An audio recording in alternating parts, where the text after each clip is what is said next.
बहुत स्वागत। आप देख रहे हैं कहानी कुर्सी की। मैं हूं सौरभ शर्मा आपके साथ। हमारे साथ मेहमान हैं हर्षवर्धन त्रिपाठी जी, विजय त्रिवेदी जी, प्रोफेसर संगीत रागी जी और समीर चौगांगर जी। मैं आपको कुछ बातें सुनाना चाहता हूं, कुछ थोड़ी शॉकिंग भी हैं और एक सेंस में नहीं भी, क्योंकि पाकिस्तान है।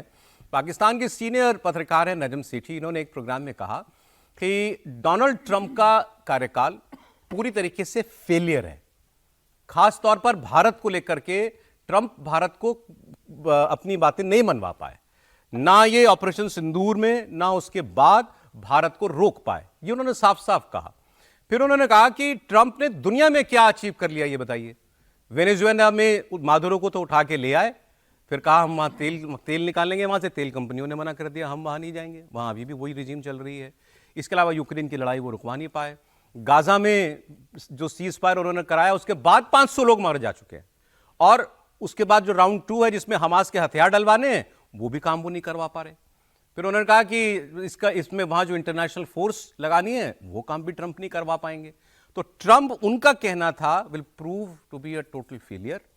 अभी किसी को कुछ भी लगता हो, पाकिस्तान को भी बड़ा अच्छा लग रहा है, ट्रंप के साथ साथ चल रहे हैं, लंच खा के आ रहे हैं व्हाइट हाउस में, लेकिन ट्रंप का कार्यकाल एक बहुत बड़े फेलियर के तौर पर, नाकामयाब टर्म के तौर पर याद किया जाएगा। और ये इतना नुकसान करके जाएंगे अपनी पार्टी का कि इसके बाद कम से कम 8 साल रिपब्लिकन पार्टी का, यानी ट्रंप की पार्टी का, अमेरिका में सत्ता में लौटने का कोई चांस नहीं है।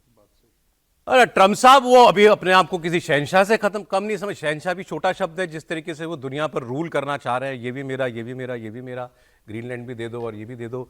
तो लेकिन इनका कहना ये है कि ट्रंप फेलियर। और समीर जी, जो बात उन्होंने कही कि ना भारत को ये जंग में रोक पाए, ना अभी रोक पा रहे हैं, भारत को कोई कंट्रोल नहीं कर पाए जंग के दौरान। निश्चित रूप से। और अब तो सर्जियो गोर भारत आ गए। कल आकर उन्होंने 4 संभाल लिया, और सर्जियो गोर ने कहा कि भाई आज बिजनेस डील को लेकर भारत और अमेरिका के बीच बातचीत होने वाली है। तो मुझे लग रहा है अब सर्जियो गोर आ गए हैं, तो कई चीज़ों को लेकर मुझे लगता है कि अब जो कम्युनिकेशन है भारत और अमेरिका के बीच में वो काफ़ी बेहतर होगा, क्योंकि ट्रेड डील लंबे समय से रुकी हुई। लेकिन अब ट्रंप इस बात को जानते हैं कि भाई किसी भी तरह के दबाव से प्रधानमंत्री मोदी को उन्होंने सारे हथकंडे अपना कर देख लिए, तमाम तरह के टैरिफ लगा दिए, तमाम तरह की धमकी दे दी, सोशल मीडिया पर तमाम तरह के बयान दे दिए। लेकिन प्रधानमंत्री मोदी के जो काम करने का तरीका है और देश हित को लेकर जिस तरीके से वो चल रहे हैं, अब ट्रंप इस बात को समझ गए कि भाई भारत के साथ तो उन्हें कोई दादागिरी करने की जरूरत नहीं। इंडिया यूएस पे सर्जियो गोर का बयान सुना के अलग से बात, बिल्कुल। बट क्या ट्रंप वाकई में एक फेलियर है अभी तक? निश्चित रूप से। जिस अब अमेरिका की जनता मानने लगी इस बात को लेकर, अमेरिका के अंदर जिस तरीके से ट्रंप को लेकर प्रशासन हो रहा है, समाचार पत्रों में जिस तरीके से लेकर उनको लेकर बयान आ रहे हैं, और अब तो मिड टर्म में उनकी परीक्षा हो जाएगी ना, इसी साल में मिड टर्म में कुछ महीनों में इलेक्शन हो रहे हैं, वो बता देगा कि ट्रंप कितने वहां पर सक्सेसफुल है। पूरी दुनिया के अंदर ट्रंप ने जिस तरीके से उथल पुथल मचा के रखी है टैरिफ को लेकर, कभी कुछ बोलते, कभी कुछ बोलते, कभी टैरिफ लगाते हैं। वेनेजुएला में जिस तरीके से किया, और अपने आप को वहां का राष्ट्रपति सोशल मीडिया पे खुद बता रहे कि उसका चार्ज मेरे पास आ गया है। दूसरे देशों को जिस तरीके से धमका रहे हैं, अमेरिका की जनता भी इस बात को पसंद नहीं कर रही है, और वक्त का इंतजार कर रही है कि अभी अमेरिका की जनता के हाथ में कुछ नहीं है। 4 साल बाद जब चुनाव होते तब उन्हें मौका मिलता है, मिड टर्म में मौका मिलेगा। तो मुझे लग रहा है वो उस समय को इतना राजस्व दिलवा दिया, इतने टैरिफ से मैंने इतने बिलियन ट्रिलियन डॉलर जो है, तो अमेरिका कोई अमेरिका को भिखमंगा देश था क्या कि मतलब आप उसको कोई बिजनेस दिलवा दोगे तो अमेरिका की जनता खुश हो जाएगी? वो तो दुनिया को मदद करने वाली संस्था बनाने वाली अमेरिका रहा है, और आज अमेरिका को आपने एक बिजनेस केंद्र के रूप में तब्दील कर दिया। एक बिल्कुल नॉन मतलब क्या कहूं मैं, प्रेजुडिस उसमें आप ट्रंप फेलियर है या नहीं, ये मत सोचिए कि हमारे उससे क्या संबंध है। नहीं, मैं इस रूप में सोच भी नहीं रहा हूँ। ट्रंप अमेरिका का जो नेतृत्व देना चाहिए था उस प्रकार से नेतृत्व नहीं दे पा रहे हैं। जो अमेरिका की एक जिसे हम कहते हैं मिनिमल वैल्यू सिस्टम, उस मिनिमल वैल्यू सिस्टम को ही ट्रंप ने खत्म कर दिया है, और यही कारण है कि उनकी जो पॉपुलैरिटी रेटिंग्स है वो बहुत नीचे जा रही है। और मजेदार बात है कि ओवरऑल पॉपुलैरिटी रेटिंग्स तो नीचे गई है, विद इन द रिपब्लिकन्स भी जो है उनकी पॉपुलैरिटी कम हुई है। जो लोग मेक अमेरिका ग्रेट अगेन के नारे के साथ खड़े थे, वो भी उस पर प्रश्नवाचक चिन्ह खड़े। अभी आप बोलिएगा, मैं ट्रंप का ही दूसरा बयान, आगे एक बयान हमारे पास है, वो जॉन बोल्टन पर जो बोला था इन्होंने, वो भी अभी सुना देते हैं आपको। ट्रंप ने एक बात कही, इनसे एक सवाल हुआ, इनके एक राष्ट्रीय सुरक्षा सलाहकार थे जॉन बोल्टन, मोटी मोटी मूंछों वाले, वो अब इनके खिलाफ बहुत बोलते हैं। इनके पिछले टर्म में इनके एनएसए हुआ करते थे वो, तो उनसे सवाल हुआ कि आपने उनकी सिक्योरिटी क्यों हटा ली? तो उन्होंने कहा बेवकूफ़ आदमी है ये, इसको कुछ नहीं आता था, और सिक्योरिटी तो किसी को जीवन भर की नहीं मिलती, हमने हटा ली। तो मैं पूछा भाई आप ऐसा क्यों कह रहे हो उनके लिए, तो आप ही ने इनको अपना एनएसए नियुक्त किया था। बोले बस उस वक्त ये चले आ रहे थे तो हमने भी लगा लिया था, लेकिन इस आदमी के कहने पर ओबामा ने सारी दुनिया में उथल पुथल मचा दी। जॉन बोल्टन के कहने पे ओबामा ने सारे मुस्लिम जगत के अंदर जंग छेड़ दी सीरिया के अंदर, इराक के अंदर, लीबिया के अंदर, सब जगह जाकर के बम मारे।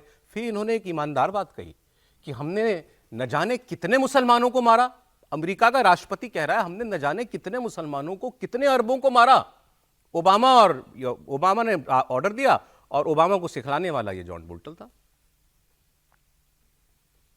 I think that was enough time. It's you take a job, you want to do a job. We're not going to have security on people for the rest of their lives. Why should we? I thought he was a very dumb person, but I used him well because every time people saw me come into a meeting with John Bolton standing behind me, they thought that he'd attack them because he was a warmonger. He's the one that got us involved, along with Cheney and a couple of others, convinced Bush, which was a terrible decision, to blow up the Middle East. You know, we blew up the Middle East and we left. Then we got nothing out of it except a lot of death. We killed a lot of people, and John Bolton was, one of those guys, a stupid guy. But no, you can't have that for life. मतलब Obama ने इन्होंने George Bush का नाम लिया और आगे इसमें उन्होंने कहा कि we killed so many Muslims और अरब्स, ये उन्होंने नाम लिया। और ये बात सच है कि मिडिल ईस्ट के अंदर जो आग छेड़ी थी वो अमेरिका ने ही छेड़ी थी, ओबामा ने उसको और आगे बढ़ाया। सर ठीक बात। अच्छा, मुझे लगा हर्ष जी बोल रहे नहीं, महत्वपूर्ण बात यह है, दो तरह से देखना चाहिए ट्रंप साहब को। एक तो ये कि जो अमेरिका की डेमोक्रेटिक पोजीशन और डेमोक्रेटिक एक कल्चरल जो व्यवहार था उसमें उन्होंने बहुत डेंट किया है, नुकसान पहुंचा है। लेकिन एज ए कंट्री उनका कोई नुकसान उन्होंने अमेरिका का उस तरह से नहीं किया। यदि इकोनॉमिक्स की दृष्टि से देखें तो थोड़ा सा मजबूती किया, टैरिफ से उन्होंने एक नई तरीके की पूरी की पूरी बिजनेस पॉलिसी और सारा काम किया है, इकोनॉमिक पॉलिसी को बदला है, उससे अमेरिका को तो कोई नुकसान नहीं हुआ है बड़े तौर पर, ठीक है। और ये आप समझिए 60s से 90s पर ये अभी जो आया है, 90s में जो अमेरिका था उससे पहले और अब कितना बड़ा बदलाव आया। अमेरिका में हुआ क्या, यदि हम अमेरिका को समझें, आप अमेरिका जाएंगे कि अमेरिका ने पहले डी इंडस्ट्रियलाइजेशन किया कि वहाँ पे कोई इंडस्ट्री ही डेवलप नहीं हुई है। वो तो सोचते थे पैसा इतना है, अमीर आदमी है, सब लोग बनाए, आप बनाइए, हम खरीद लेंगे, ये सारा काम करेंगे। अब ट्रंप साहब ने आके उसको डी इंडस्ट्रियलाइजेशन को इंडस्ट्रियलाइजेशन में बदल दिया है। तो ये अमेरिका की इकोनॉमी को मजबूत करेगा। आप मानते कि अपने देश के लिए इन्होंने कुछ गलत किया है? गलत नहीं किया, यदि उस तरह से देखें अमेरिका कमजोर नहीं हुआ। और इस एडमिशन को कैसे देखते हैं कि हमने इतने लोगों को मारा? ये बड़ी बात है। ये तो वो किसी और रेफरेंस में भी बोल रहे हैं हमने मारा उसको लेकर। और ट्रंप साहब को मैं इसीलिए कह रहा हूँ ना कि यदि उस तरह से देखेंगे तो ट्रंप फेल नहीं है, वो अपने अलग तरीके से। अमेरिका की गुंडागर्दी तो हमेशा ही चलती रही है। आप ये थोड़ी खुल के कर रहे हैं, ये खुल के कर रहे हैं। ठीक है त्रिपाठी जी। नहीं, ये खुल के नहीं कर रहे हैं, बस इन्होंने शिफ्ट कर दिया है। जब आप मुस्लिम कंट्रीज से लड़ रहे थे तो आपके साथ पूरा western world, western media, European propaganda, वो सब था, वो आपके पार्टनर थे। क्योंकि तब उनके साथ लेकर आप, जिसको कहते हैं ना कि जो एडवांस है सारी चीजों में, आप उसका लाभ ले रहे थे। अब आपको समझ में आया कि ये सब बोझ बन गए हैं।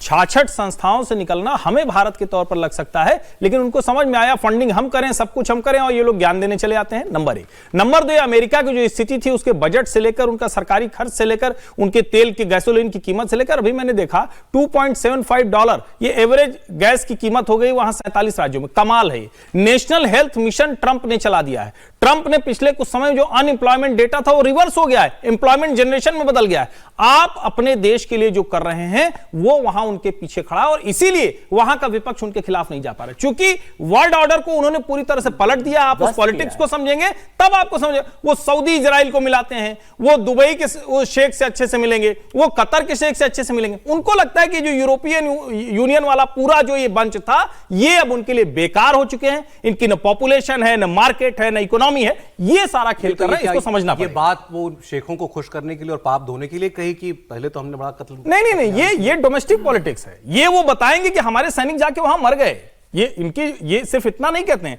ट्रंप ये तीसरी बार कह रहे हैं कि हमारे सैनिक बेवजह, वो पहले बाइडेन पर आरोप लगाते थे। वो पहले कहते थे कि हमारे जो विरोधी रहे वो कि बाइडेन पर खूब आरोप लगाया उन्होंने। और आप अगर ध्यान से देखें तो वो किसी मुस्लिम कंट्री से लड़ने नहीं जा रहे हैं, वो कहीं नहीं लड़ाई लड़ रहे हैं। अब मैं आपको जरा एक जो मैं आपसे बात कर रहा था पाकिस्तान की, एक दो बातें सुनाता हूं। और ये थोड़ा सा इसमें कोई नया नहीं लगेगा आपको, लेकिन एक बड़ा फ्रैंक एडमिशन है इसके अंदर।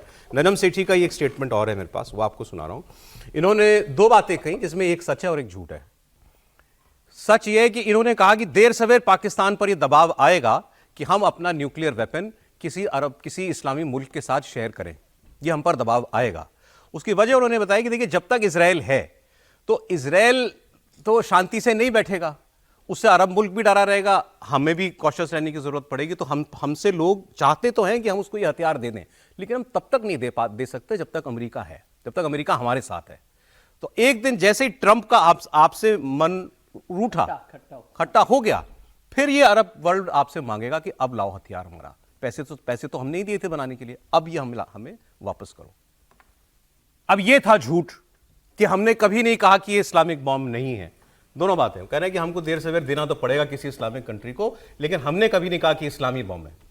नहीं, ऐसा नहीं है। पाकिस्तान ने कहा है, ये बात ऑन रिकॉर्ड कहा है कि हमारे पास इस्लामिक बम है, हम इस्लामिक बम तैयार कर रहे हैं, और उसके हाईएस्ट जिसके पोजीशन से ये बात तो कही गई है।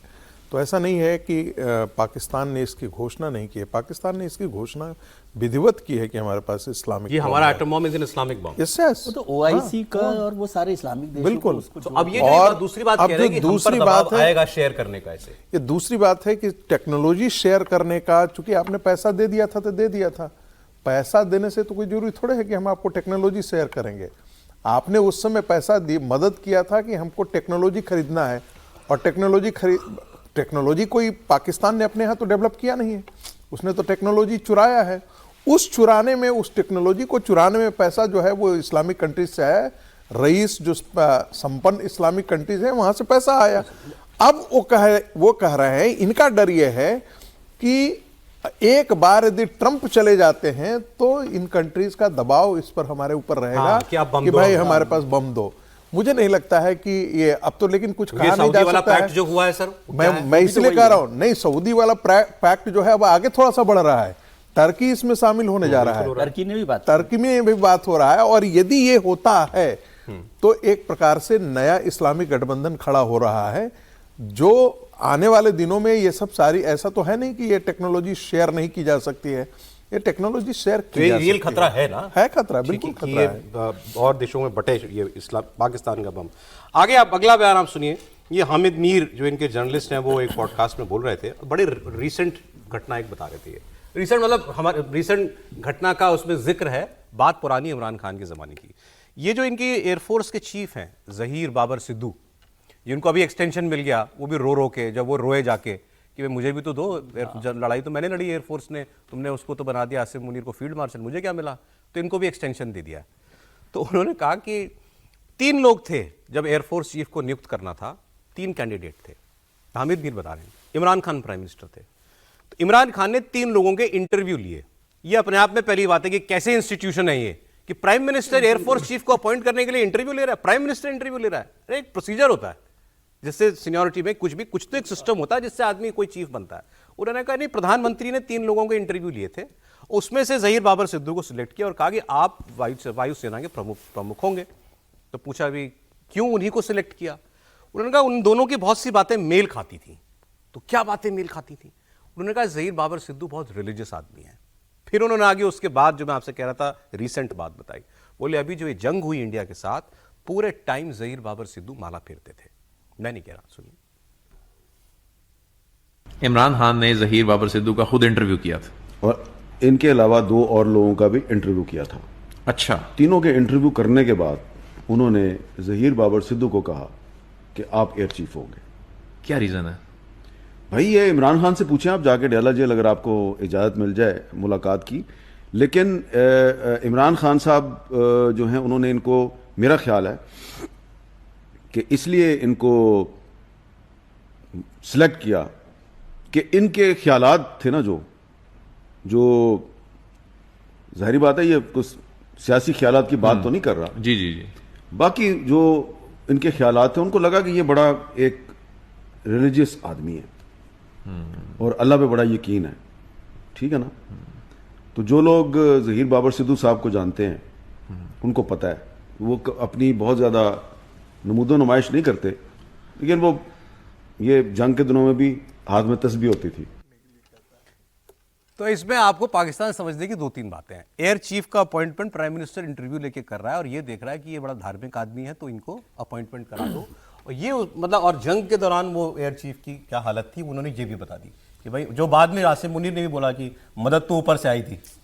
बिल्कुल। अब देखिए, अब इमरान खान वो बता रहे हैं कि 3 लोगों के इंटरव्यू लिए थे और फिर वो उन्हें लगा कि ये धार्मिक ज़्यादा है, तो धार्मिक तो सब रहेंगे वहाँ, ऐसा तो कोई नहीं कि जो अल्लाह को ना मानता हो धार्मिक नहीं है उसको वो बना देंगे।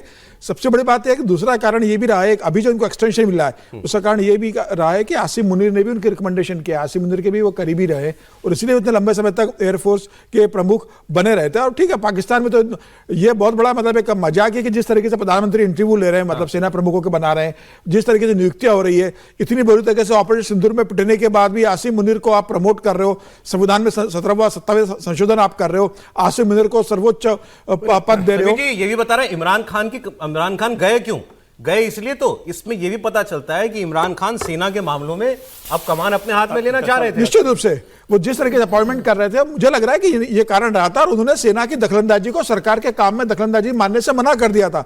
सेना प्रमुख चाहते थे कि भाई सरकार हमारे हिसाब से चले, इमरान खान ने कहा भाई डेमोक्रेटिक रूप से मैं चुना हुआ आदमी हूं, सरकार मेरे हिसाब से चलेगी। यही लड़ाई की वजह और इमरान खान को जाना पड़ा। आज वही नवाज शरीफ भुगत रहे, दोनों शहबाज शरीफ भुगत रहे इस बात को कि मुनीर को इतनी उन्होंने ताकत दे दी। अब एक और बड़ी हमारे लिए अहम खबर है, अमेरिका ने भारत में जो अपने राजदूत अपॉइंट किए थे उन्होंने अब तक ज्वाइन नहीं किया था। तो सर्जियो गौर ये बड़े करीबी माने जाते हैं डोनाल्ड ट्रंप के, मतलब ऐसा कहा जाता है he has Donald Trump's year, कि जो बोलते हैं सुनते हैं वो। तो इनको अपॉइंट किया गया था, तब भी ये हुआ था कि इसका मतलब ट्रंप भारत को बड़े खास नजरिए से देखते हैं, इसलिए अपने भरोसेमंद आदमी को भेजा। तो इन्होंने कल ज्वाइन करते हुए ये कहा कि मैं आपको ये बता दूं कि अमेरिका के लिए भारत से ज़्यादा इंपॉर्टेंट दुनिया में कोई और देश नहीं है। इन्होंने बोला, इन्होंने कहा कि मैं ट्रंप के साथ पूरी दुनिया घूमा हूं और मैं आपको ये कह सकता हूं कि ट्रंप और मोदी सच्चे मायनों में दोस्त हैं, वो सच्चे दोस्त हैं। दोस्तों के पीछे मतभेद हो सकते हैं, मतभेद भुलाए भी जा सकते हैं और आगे भी बढ़ा जा सकता है। फिर उन्होंने कहा ट्रेड डील भी होगी आज ही, उन्होंने कहा था, कल बोल रहे थे तो टुमारो शब्द इस्तेमाल किया था। आज भारत और अमेरिका के बीच ट्रेड डील का अगला दौर बातचीत का जो है वो होने जा रहा है और बहुत जल्द हम उस पर आगे बढ़ जाएंगे। सुने थे। When President Trump asked me to come here, I was thrilled. I remember, President Trump remembers his last visit here.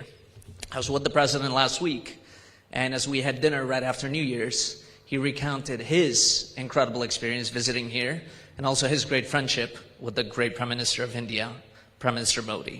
Many of you have asked me for an update on the ongoing trade deal negotiations. Both sides continue to actively engage. Remember, India is the world's largest nation, so it's not an easy task to get this across the finish line, but we are determined to get there.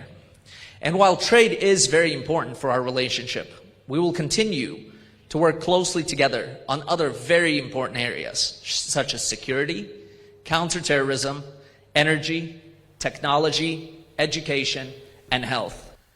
अब इसमें 3-4 बातें बहुत महत्वपूर्ण है। एक तो उन्होंने ये अंडरलाइन किया कि ट्रंप और मोदी अभी भी दोस्त हैं, पहली बात। फिर उन्होंने कहा भारत हमारे लिए बहुत इंपॉर्टेंट है। तीसरा, इन्होंने इसमें वो बयान आगे एक और दिया कि हम इनवाइट करते हैं भारत को, पैक्स सिलिका एक अलायंस बना है जिसके अंदर जापान, साउथ कोरिया, यूके, इस टाइप की कंट्रीज हैं, हम उसमें इंडिया को इनवाइट करने वाले हैं उसको ज्वाइन करने के लिए। तो पैक्स सिलिका क्या है, इस पर मैं अभी अलग से बात करूंगा क्योंकि बहुत महत्वपूर्ण विषय है। लेकिन इनके बयानों से क्या समझे आप? ट्रेड डील, ट्रंप मोदी रिश्ते, इंडिया यूएस कहाँ है अभी? देखिए, इसके 2 हिस्से। एक हिस्सा तो ये कि वो हाई यहाँ पर एम्बेसडर बने हैं, अपॉइंट हुए हैं, तो एक हिस्सा फॉर्मल है। कोई भी हाई मतलब एम्बेसडर बनेगा किसी देश में आके तो वो बेहतर रिश्तों की बात करेगा। लेकिन उनके लिए हमने जब भी चर्चा की थी, जब उनका नाम आया था सर्जियो गौर का, कि वो ट्रंप के सबसे खास लोगों में से एक हैं। तो यदि भारत और अमेरिका के बीच जो रिश्तों में थोड़ी बहुत दूरी बनी है, खटास बनी है, उसको दूर कर सकते हैं, तो सर्जियो गौर की मदद उसमें हमें महत्वपूर्ण भूमिका निभा सकती है। और मुझे लगता है कि मैं आज भी मान रहा हूँ कि ये टैरिफ डील इतना आसान काम नहीं है, लेकिन सर्जियो गौर हमारे लिए एक मदद के लिए, सेतु के लिए ब्रिज के तौर पर काम में आ सकते हैं, और उसको कैसे हम इस्तेमाल करते हैं वो देखना पड़ेगा। लेकिन कोई नुकसान इससे होगा सर्जियो गौर से मुझे नहीं लगता। ट्रेड डील जल्दी होगी, मोदी ट्रंप अभी भी दोस्त है, और पैक्स सिलिका क्या है? नहीं, देखिए, दोस्त तो कतई नहीं है। और पैक्स सिली पे ही पहले बात करते हैं। देखिए, इसको इस तरह से भी समझिए कि अमेरिका को ये बहुत अच्छे से पता है कि उसको कहां कौन सा दांव लगाना है। आपको आर्टिफिशियल इंटेलिजेंस के मामले में, सेमीकंडक्टर के मामले में, और एक तरह से कहें जो एडवांस टेक्नोलॉजी का वर्ड है, तो उसमें भारत के साथ अमेरिका अपनी जो सप्लाई, वर्ल्ड सप्लाई चेन, जिसको बार बार हम कहते हैं ना कि भाई चाइना उसको इंटरप्ट कर सकता है, चाइना सब कुछ कर सकता है, तो उसके लिए ये नया इनिशिएटिव है जो यूएस लेड है और उसमें भारत शामिल है। नंबर 1। नंबर 2, जब सर्जियो गोर ये कह रहे हैं कि देखिए वो दोस्त अभी भी हैं, सहमति असहमति, तो भारत वालों के लिए मैं कहता हूं दोस्त नहीं है, ये गलतफहमी मत रही है। लेकिन हां, ये जो सहमति असहमति है, इसका मतलब ये हुआ कि ट्रंप के ऊपर भी दबाव है कि ट्रेड डील जल्दी से जल्दी क्लोज कीजिए, और सर्जियो गोर के लिए यही तो बैज होगा और उनको मिलेगा क्या? ट्रेड डील जल्दी हो जाएगी, कराना ही पड़ेगा, उनके पास और कोई रास्ता नहीं। अंतिम खबर आज की, AI पर भारत जो है ना एक बड़ी समिट अभी कर रहा है फरवरी में जी। चाइनीज कम्युनिस्ट पार्टी का एक प्रतिनिधि मंडल भारत आया हुआ है, किससे मिलने? बीजेपी से मिलने के लिए। ये मुलाकात दिल्ली के अंदर होनी है और हो गई है दिल्ली बीजेपी हेडक्वार्टर में।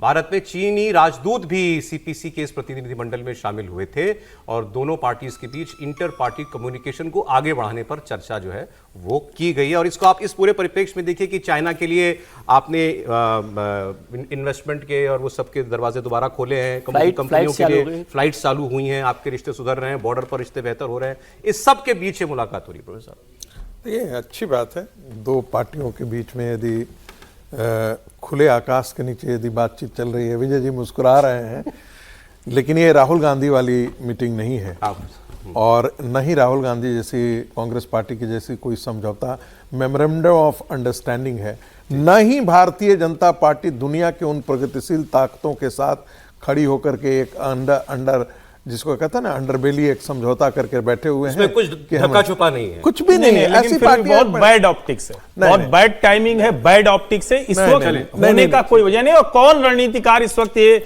मीटिंग कर रहे थे, ये भी बड़ा आपका मन करेगा तो कल फिर बात करेंगे इस पे। नहीं बात नहीं मेरा कहना है पॉलिटिकल पार्टीज के बीच तो संबंध होते रहता है, एक्सचेंज होते रहता है। समीर जी, विजय जी, यशवंत जी, बहुत धन्यवाद आपका। आज कानी कुर्सी में इतना ही।